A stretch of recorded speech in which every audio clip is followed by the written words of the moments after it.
Look at this footage.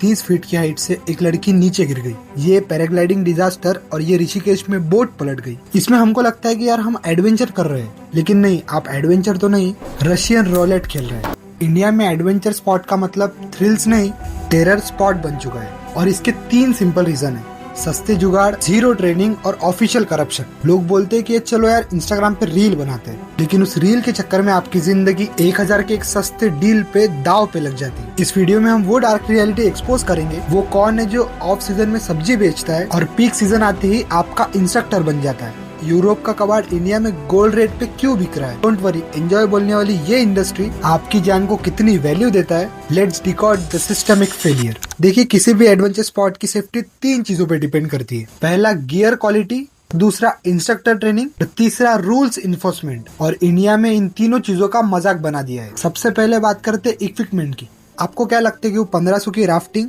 या bungee jumping में नए एक्सपेंसिव इक्विपमेंट लगाते हैं? Obviously not. इंडिया में इन सब का एक पूरा सेकंड हैंड मार्केट चलता है। यूरोप और अमेरिका में जो इक्विपमेंट सर्विस और लाइफ पूरी कर चुका है, जिसे वहाँ रिजेक्ट कर दिया है, वो यहाँ कम दाम पे लाया जाता है। वो हार्नेस या रोप आपको बाहर से तो ठीक लगेगी, ब्रांड नेम भी होगा, लेकिन अंदर का मटेरियल फटीक हो चुका होता है।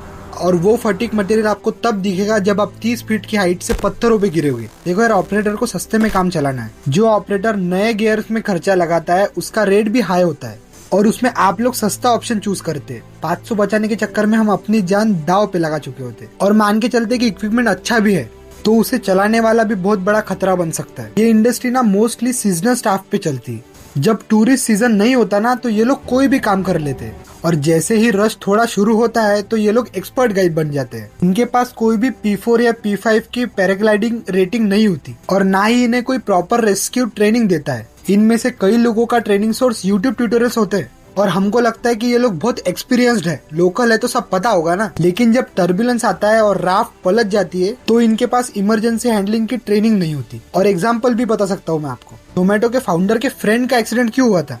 क्योंकि पायलट ने रिस्की 360 डिग्री स्विल टर्न मारा था। लेकिन ये मिसजजमेंट किस वजह से हुआ? पुअर ट्रेनिंग और ओवर कॉन्फिडेंस की वजह से। जब आपका पायलट बिना बेसिक ट्रेनिंग और लाइसेंस के आपको हवा में लेके जा रहा है, तो कॉन्ग्रेचुलेशन, आप एक्सीडेंट को इनवाइट कर रहे हो। अब जब गियर और ट्रेनिंग दोनों जीरो है, तो ये लोग कैसे बचाते हैं इन सिचुएशन में अपने आप को? सिर्फ 2 चीजों से। आपको कुदाने से पहले ये लोग वेवर फॉर्म साइन करवाते हैं आपसे कि सारे रिस्क की जिम्मेदारी आपकी है।